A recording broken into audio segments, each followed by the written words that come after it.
Oke, sedulur Wedangan Rakyat, senang sekali nih hari ini Faisal kembali lagi menyapa di program Wedangan Rakyat.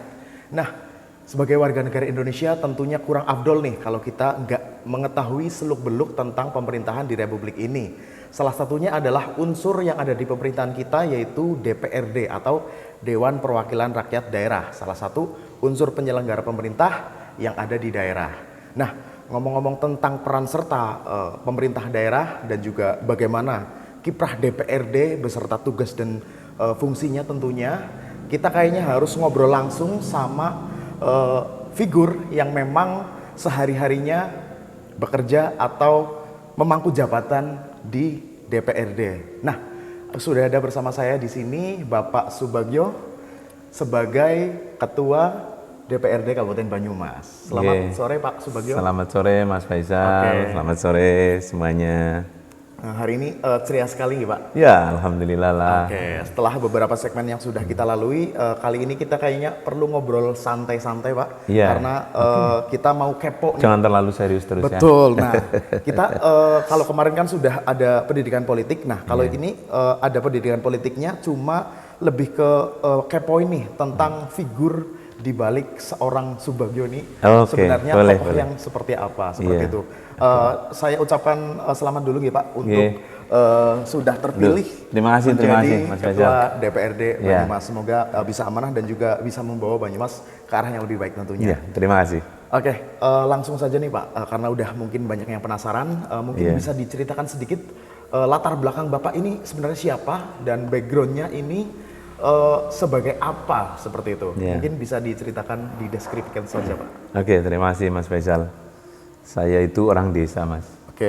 Saya lahir di Kedung Ringin, sebuah desa di Kecamatan Jatilawang, Kabupaten Banyumas, hampir 52 tahun lalu. Saya berasal dari riwayat sekolah, itu berasal dari SD Negeri 1 Kedung Ringin, kemudian SMP Negeri 1 Jatilawang, kemudian saya melanjutkan ke SPG Negeri Purwokerto. Kemudian saya dapat beasiswa, sebelum saya dapat beasiswa, saya dapat PMDK. Kalau dulu istilahnya PMDK, jadi diterima di perguruan tinggi tanpa tes. Saya mendapatkan PMDK di IKIP Negeri Semarang, sampai lulus dan basic saya tentu orang pendidikan. Gitu. Berarti basicnya memang dari orang pendidikan ya. Tapi kenapa nggak jadi guru Pak? Atau karena mungkin guru gaji guru kecil atau gimana nih Pak? Jadi begini, teman-teman saya sudah jadi PNS semua. Istri saya juga PNS, ngajar di SMP Negeri 2 Jatilawang. Mungkin karena dari awal ini barangkali untuk pengalaman adik-adik ya. Saya dulu inginnya itu sekolah di SMA. Saya punya keluarga, kakak di Jakarta, daftar di Jakarta, dulu ada istilah rayon. Jadi kalau orang dari luar daerah nggak bisa diterima di sana, yang negeri. Hingga akhirnya kembali ke Purwokerto dan waktu itu yang buka tinggal dua sekolah, yaitu SPG Negeri dan dulu SMEA, kalau sekarang SMK ya, SMEA. Nah kalau SMEA kan bayangan saya, wah saya nanti temennya cewek-cewek semua nih. Paling ganteng jadinya ya. Jadi saya kurang berminat. Akhirnya pilihan jatuh ke SPG. Gitu. Nah di situ ternyata saya mendapatkan ilmu tentang didaktik metodik ya, ilmu mendidik anak, kemudian transfer of knowledge ke anak gitu yang baik, yang efektif seperti apa. Dan ini ternyata menjadi hal yang positif ketika saya menjadi seorang politisi. Begitu Mas. Nah itu tadi sedikit latar belakang dari Pak Subagio tentunya. Tapi kita juga penasaran nih, bagaimana nih awal Bapak Subagio meniti karir di dalam politik. Nah itu dulu awalnya ceritanya gimana ceritanya? Apakah ujuk-ujuk masuk PDI atau partai mana dulu atau bagaimana itu Pak? Dulu awal saya sekitar tahun 95-96 itu saya masih di Semarang, di daerah Gunung Pati itu dulu banyak ada kisah perempuan yang digantung sama suaminya. Pengertian digantung itu tidak dinafkahi, tapi juga tidak diceraikan. Nah, di situ saya bergabung dengan komunitas warga di sana untuk ikut membantu.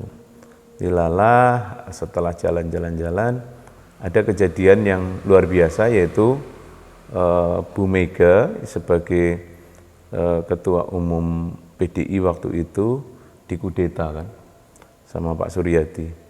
Nah, ini menjadi perhatian nasional itu. Jadi sebelum terjadi reformasi 98, saya sudah berkiprah di situ. Saya balik dari Semarang ke Jatilawang. Saya bergabung dengan teman-teman yang di sini.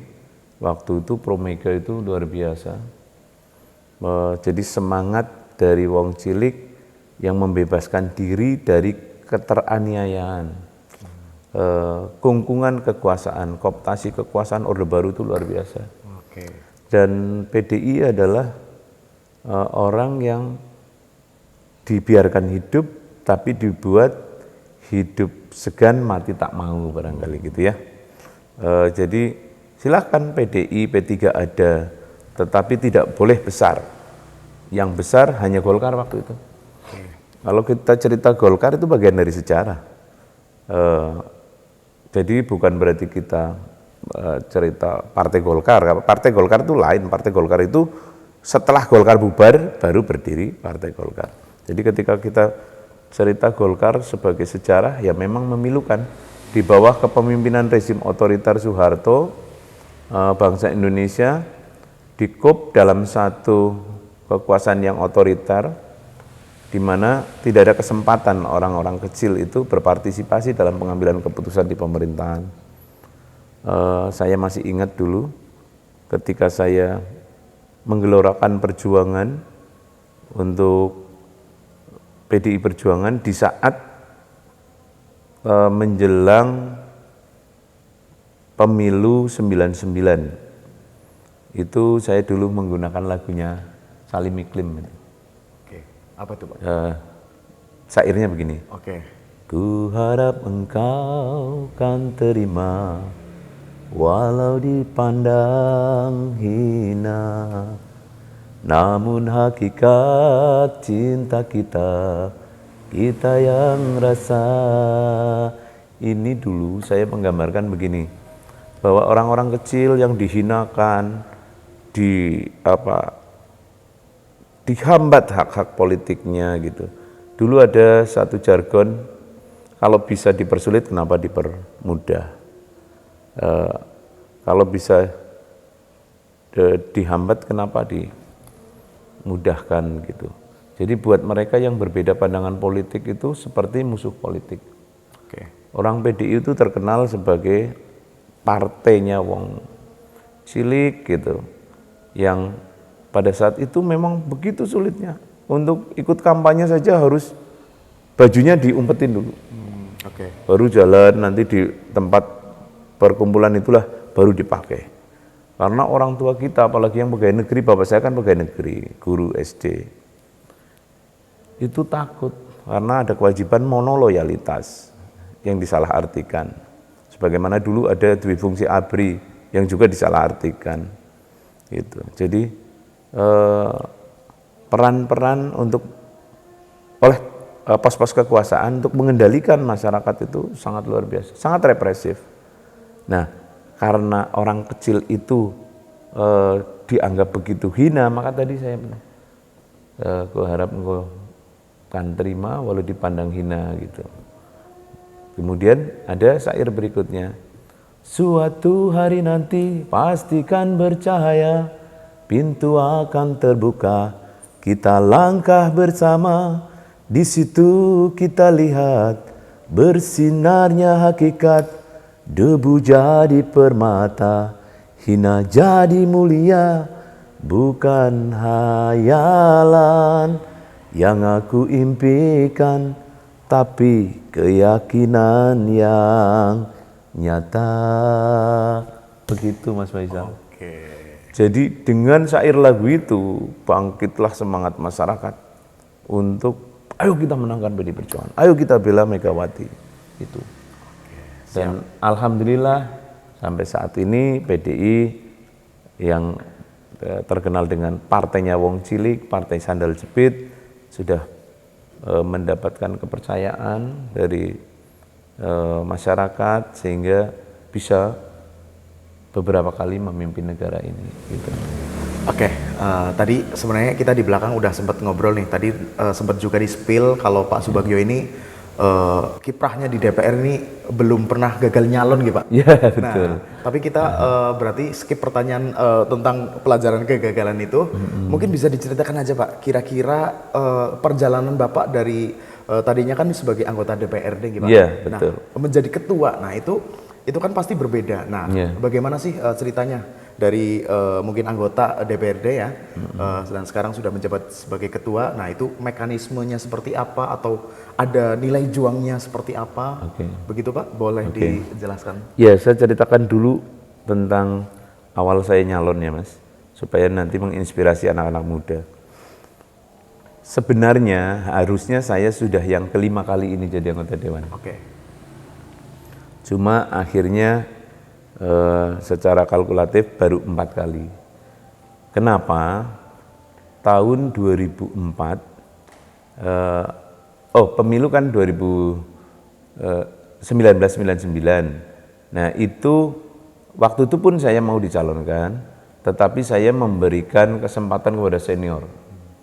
Mereka yang sudah berjuang lama di partai gitu. Dan akhirnya waktu itu senior saya yang jadi, itu nomor urut Mas. Jadi pokoknya kalau nomor 1 pasti jadilah gitu. Nah kemudian 99 sampai 2004. Nah di 2004 saya harusnya nyalon itu. Tapi kembali pada saat itu ada satu persoalan dan harusnya saya jadi karena itu nomor urut.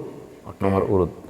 Tapi mungkin Tuhan memang menghendaki supaya saya tidak jadi dengan ditunjuk, semacam ditunjuk gitu di nomor urut. Maka 2004 itu saya tidak mencalonkan diri. Meskipun kalau mencalonkan diri harusnya saya nomor 1 karena saya Kepala Badan Pemenangan Pemilu PDI Perjuangan Kabupaten Banyumas waktu itu. Nah terus baru tahun 2009 ini saya nyalon, tapi dilalah sistemnya sudah berubah. Dulu proporsional tertutup itu artinya yang jadi berdasarkan nomor urut. 1, 2, 3, kalau misalnya dapat 3 kursi ya 1, 2, 3 yang jadi. Kalau hanya 2 ya 1 dan nomor 2 saja yang jadi. Jadi dulu ada istilah caleg nomor topi dan nomor sepatu gitu. Ada yang nomor tinggi, nomor bawah. Nah, saya waktu itu enggak. 2009 berubah sistemnya menjadi proporsional terbuka. Pengertiannya proporsional terbuka itu bahwa pemilu bisa diikuti oleh siapapun dan yang jadi terbuka untuk siapapun calonnya. Tapi dulu masih proporsional terbuka terbatas. Terbatas itu artinya kalau melebih angka setengah BPP itu baru jadi mengalahkan yang di atasnya gitu. Dan ada di perjalanan perubahan sehingga menjadi proporsional terbuka tidak terbatas, bebas betul-betul siapa yang dapat banyak itu jadi. Dan alhamdulillah saya 2009 jadi anggota dewan. Kemudian 2014 ada pencalonan lagi, saya terpilih lagi dengan suara terbanyak dari seluruh partai. Sekabupaten Banyumas saya paling tinggi. Kemudian 2019 juga ada pemilu, alhamdulillah saya juga mendapat perolehan suara terbanyak seluruh partai di Kabupaten Banyumas. Dan terakhir kemarin 2024 saya juga suara terbanyak se-Kabupaten Banyumas. Jadi ini saya periode yang keempat. Kemudian menjawab pertanyaan Mas Faisal yang terkait bagaimana menjadi ketua dewan. Nah, ketua dewan ini dalam undang-undang ditentukan berasal dari partai politik pemenang. Nah, kebetulan di Kabupaten Banyumas pemenang pemilu kan PDI Perjuangan, maka otomatis menjadi ketua dewan. Kemudian pemenang kedua menjadi wakil pimpinan dewan, 3, 4. Kita ada 4 pimpinan. PDI Perjuangan, kemudian PKB, Gerindra, dan PKS. Kalau dulu PDI Perjuangan, PKB, Gerindra, Golkar gitu. Nah, Golkar tereliminasi sama PKS. Begitu, dan saya mendapatkan kehormatan ditunjuk menjadi ketua adalah partai yang menentukan.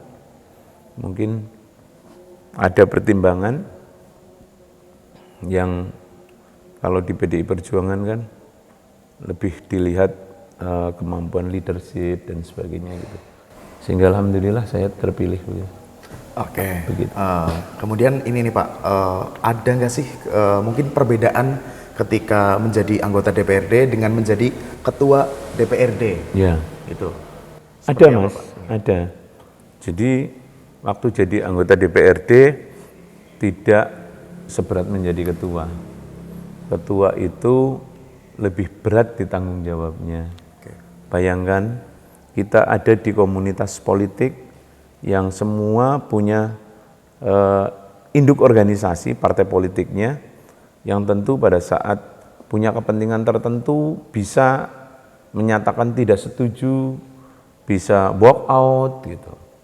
Kemudian kedisiplinan rata-rata ini anggota partai politik itu masih sulit didisiplin. Contohnya apa? Disiplin dalam ketepatan waktu rapat, kemudian disiplin dalam berbusana pada saat menghadiri rapat, kemudian berdisiplin dalam komunikasi. Dan setelah saya menjadi ketua dewan ini, saya membuat aplikasi, namanya aplikasi dewan, di mana di situ kehadiran kita lakukan dengan data elektronik. Jadi yang hadir dalam rapat itu harus scan barcode.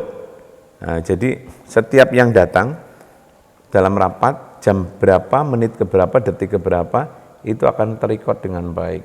Yang akan membedakan tingkat kedisiplinan satu dengan yang lain. Dan alhamdulillah dengan adanya aplikasi itu sekarang sudah sangat tertib, sangat disiplin, belum pernah sampai saat ini keterlambatan rapat. Kemudian pakaian yang dipakai juga sesuai dengan ketentuan dalam tatib.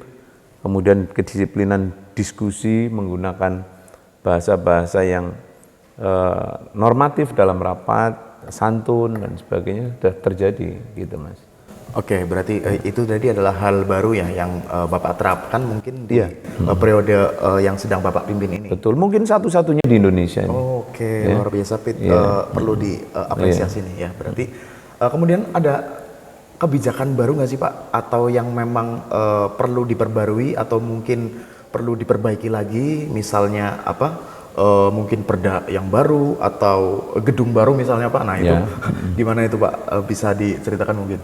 Oke, ya alhamdulillah DPRD Kabupaten Banyumas sudah berhasil juga membangun gedung baru yang semula di Jalan Kabupaten nomor 1, kita sudah pindah ke Jalan Soekarno. Gedungnya cukup megah, ada 2 lantai yang dipakai untuk rapat-rapat maupun sidang paripurna, juga lantai ketiga itu untuk alat-alat elektronik yang diperlukan untuk penunjang kegiatan DPRD. Nah, dengan gedung baru itu kita sudah rancang supaya kegiatan dewan itu makin efektif, efisien. Itu rapat-rapat dilakukan di gedung karena sudah cukup representatif, ruangan rapat dari ruangan komisi, ruangan rapat komisi, ruangan badan legislasi atau Bapemberda ya, Badan Pembentuk Peraturan Daerah sekarang, dengan ruang rapatnya Bapemberda sudah kita siapkan. Jadi lengkap, juga ruang pimpinan, ruang sekwan, ruang teman-teman yang di ketatausahaan semuanya ada semua lengkap. Oke. Nah, di DPRD kan ini salah satunya kan salah satu fungsinya itu kan membuat peraturan daerah nih Pak. Iya Mas. Nah, mungkin bisa diberikan bocoran mungkin ini sekarang ini lagi membahas atau sedang mengkaji perda apa dan juga bagaimana tantangan dan juga hambatannya mungkin seperti itu Pak. Iya. Terakhir masa jabatan saya kemarin, saya masih jadi Ketua Komisi 2. Saya sudah menyelesaikan beberapa perda penting, yaitu perda tentang rencana pembangunan jangka panjang atau RPJP, rencana pembangunan jangka panjang daerah RPJPD. Itu sudah kita selesaikan, kemudian rencana perlindungan dan pengelolaan lingkungan hidup atau RPPLH, juga PPLH, perlindungan dan pengelolaan lingkungan hidupnya sudah selesai. Ini perda-perda yang jangka waktu berlakunya itu lama. Kalau RPPLH itu 30 tahun dan PPLH, kemudian RPJP itu untuk 20 tahun ke depan. Jadi rencana pembangunan jangka panjang Kabupaten Banyumas dari tahun 2025 sampai 2045 sudah kita selesaikan. Kemudian ini kita sekarang juga lagi dalam proses penyelesaian RAPBD tahun 2025. Insya Allah nanti tanggal 22 November akan kita putuskan sebagai waktu persetujuan bersama dengan Bupati. Begitu. Oke, mungkin ada nggak sih sekiranya perda yang memang di dalam pembahasannya itu memakan waktu yang cukup lama atau paling rumit seperti itu Pak? Ada Mas. Boleh diceritakan. Ya. Jadi perda yang membutuhkan konsentrasi tinggi yang pertama adalah RPJP, Rencana Pembangunan Jangka Panjang. Kita harus membuat satu gambaran semacam visualisasi kondisi 25 tahun ke depan. Jadi yang dimaksud kondisi real secara visioner 20 tahun ke depan 2045 itu seperti apa Banyumas? Ini kan sulit. Ada yang usul bahwa harusnya nanti diperbanyak rumah sakit, diperbanyak gedung-gedung sarana pendidikan misalnya. Nah, coba saya ajak Mas Faisal menelaah saja. Kalau kita orientasinya meningkatkan layanan kesehatan dengan membangun rumah sakit yang besar, itu kira-kira tepat apa enggak Mas? Untuk 20 tahun ke depan. Menurut saya sih ya Pak, sebagai orang awam, tepat aja sih. Ya, ini kan menjadi sesuatu yang harus kita debatkan. Misal, dengan kemajuan IA, ya, artificial intelligence, di mana orang sakit sekarang tidak perlu harus ketemu dokter langsung. Cukup ngebel halo dokter. Oke. Ya, konsultasi, kemudian didiagnosa sakitnya. Kemudian diperlukan obat apa, dia bisa kontak kepada perusahaan farmasi. Akhirnya, sekarang saja orang tidak perlu rumah sakit, tapi di rumah sendiri dia bisa mendiagnosa penyakitnya, melakukan pengobatan secara swapelayanan ya, ada pelayanan dia sendiri gitu. Nah, artinya kalau itu yang terjadi, apakah ke depan diperlukan rumah sakit besar? Kan tidak, iya kan? Nah, tetapi kalau misalnya kayak kejadian kemarin, ada COVID-19 itu, kemudian dibutuhkan rumah sakit dengan bangsal yang banyak karena si pasien ini begitu luar biasa meledak. Memang betul, kemarin kita kekurangan tempat tidur, bahkan kekurangan tenaga medis. Gitu. Tapi apakah itu yang akan terjadi ke depan? Bisa saja ada sih, tapi ketika kita melihat secara visioner ke depan, semuanya harus diantisipasi. Kejadian kemarin tidak boleh terulang lagi. Ya, penyakit menular yang terjadi berasal dari Wuhan pertama, kita sudah tutup sebenarnya negara kita, tapi hanya tetap masuk saja namanya virus kan. Oke. Nah, tapi kalau misalnya transformasi kesehatan itu sudah dilakukan dengan baik, transformasi kesehatan itu ada transformasi di bidang layanan, rujukan. Jadi rujukan kalau penyakitnya ringan cukup ditangani di puskesmas. Kalau puskesmas tidak mampu dirujuk ke rumah sakit yang tipe D, kemudian bisa ke tipe B, C, atau A gitu. Nah, ini dipermudah. Kemudian ada transformasi pembiayaan supaya masyarakat yang sakit ini yang tidak punya kemampuan ekonomi tetap harus bisa berobat, yaitu dengan adanya program UHC, Universal Health Coverage, di mana pemerintah yang menanggung biayanya. Oke. Ini kan udah bagus kan gitu. Nah, yang lain kalau menurut Menteri Kesehatan, yang transformasi yang keenam itu adalah transformasi teknologi kesehatan. Kalau teknologi kesehatan itu sudah maju, Mas, nanti yang namanya generasi yang akan dilahirkan itu bisa dilihat bagaimana struktur kromosom DNA-nya, sehingga nanti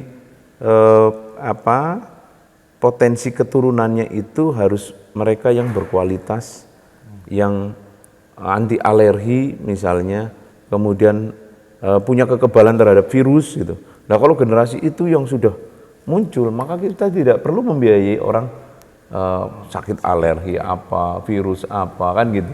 Nah, itu harapan kita ke depan. Jadi manusia itu sehat sejak benihnya sudah dipilah benih yang baik. Itu transformasi kesehatan yang diharapkan. Karena ternyata biaya terbesar dalam hidup manusia adalah biaya kesehatan. Bayangkan, orang lahir, kemudian sampai meninggalnya, itu dihitung-hitung kebutuhannya untuk biaya kesehatan itu paling besar. Gitu. Makanya ke depan itu yang harus terjadi. Nah, itu salah satu kegiatan kita. Dan berat kan, kita membuat sebuah perencanaan jangka panjang yang abstrak, tapi kita harus bisa mengantisipasi. Itu RPJP. Yang kedua, RT/RW, rencana tata ruang wilayah. Rencana tata ruang wilayah itu kita harus menyusun satu ruang di satu wilayah kabupaten atau kecamatan, tergantung, atau kota gitu, luasan. Nah, dalam rencana tata ruang wilayah itu disusun satu struktur dan pola ruang. Jadi, ini daerah ini akan kita jadikan sebagai kawasan pertanian, ini kawasan industri, ini kawasan pertahanan, ini kawasan pendidikan dan sebagainya. Nah, sementara itu sudah dihuni orang, maka harus ada kesepakatan kawasan pertahanan misalnya juga. Itu kan harus kita diskusi dengan misalnya itu kawasan yang dimaksud kawasan pertahanan adalah wilayahnya Kodim misalnya atau Korem. Kita harus ada persetujuan. Boleh enggak ini mana? Karena kalau sudah ditetapkan, di situ ada ketentuan tidak dibolehkan alih fungsi lahan secara sembarangan. Ini berat, itu. Yang berat-berat itu. Jadi RPJP, RPPLH, PPLH, kemudian RT/RW, kemudian ke sini bawahnya lagi APBD. Oke, Gitu, Mas. siap. Nah, kira-kira untuk sekarang ini ada nggak sih perda yang memang masih on progress yang sedang dibahas, dan juga kira-kira progresnya itu sudah sampai sejauh mana, Pak? Ya, ada, Mas. Ini apa namanya, raperda yang kita tidak setujui pengesahannya, yaitu rencana tata ruang wilayah Kabupaten Banyumas. RT/RW kita belum setujui. Ini masih menjadi bahasan kita dengan kementerian, karena ada beberapa hal yang menurut saya waktu itu ketua pansusnya, bayangkan, Mas, tambahan wilayah Kabupaten Banyumas itu cukup luas, yaitu 7.000 hektar. 7.000 hektar. Dari tadinya 132.000 hektar menjadi 139.000 hektar. Sehingga saya menanyakan, kenapa bisa ada penambahan seperti itu, dari mana? Apakah karena penghitungannya keliru? Masa sih ada penghitungan keliru?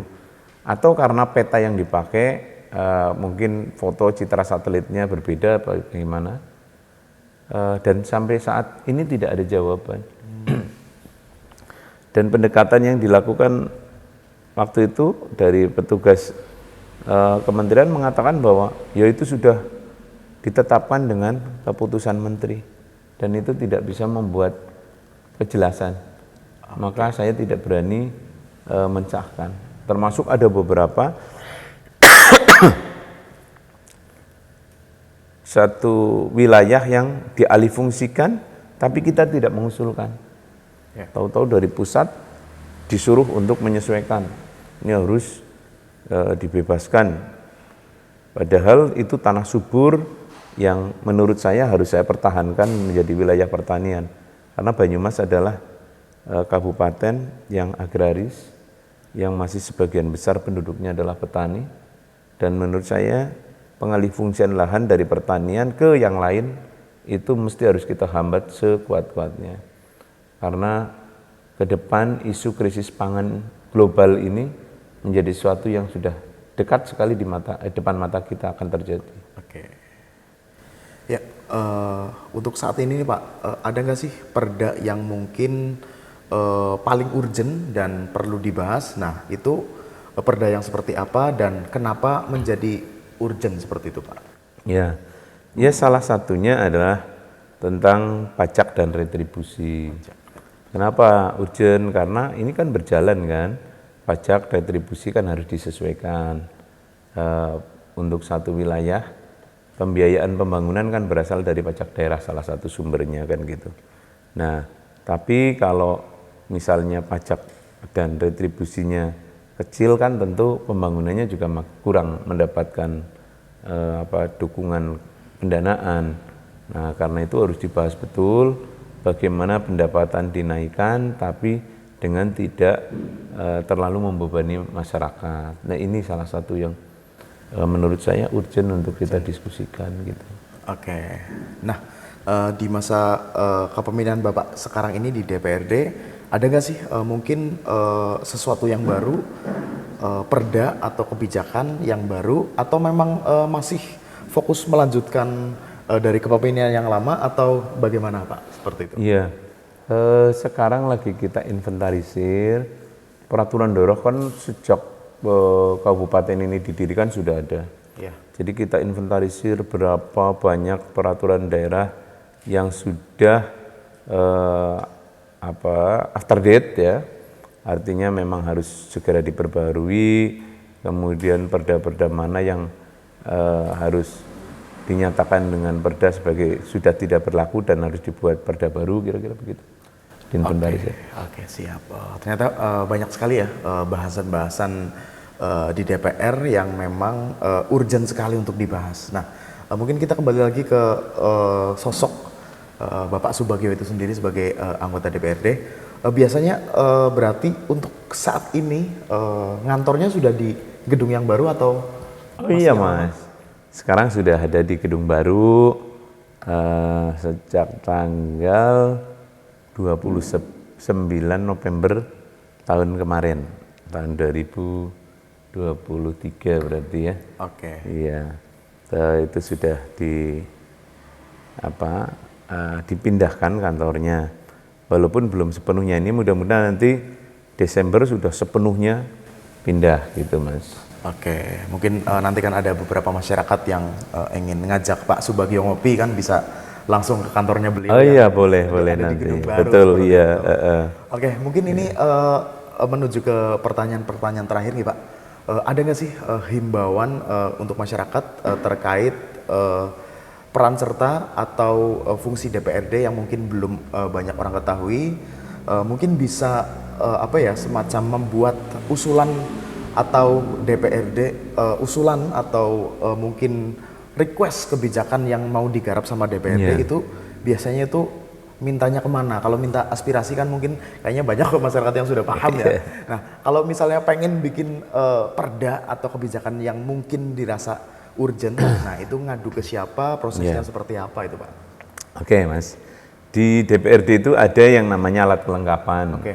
Alat kelengkapan Dewan itu yang pertama Badan Anggaran, 2 Badan Musyawarah, 3 komisi, kemudian Pemberda, kemudian ada satu lagi Badan Kehormatan Dewan. Ya. Ya, jadi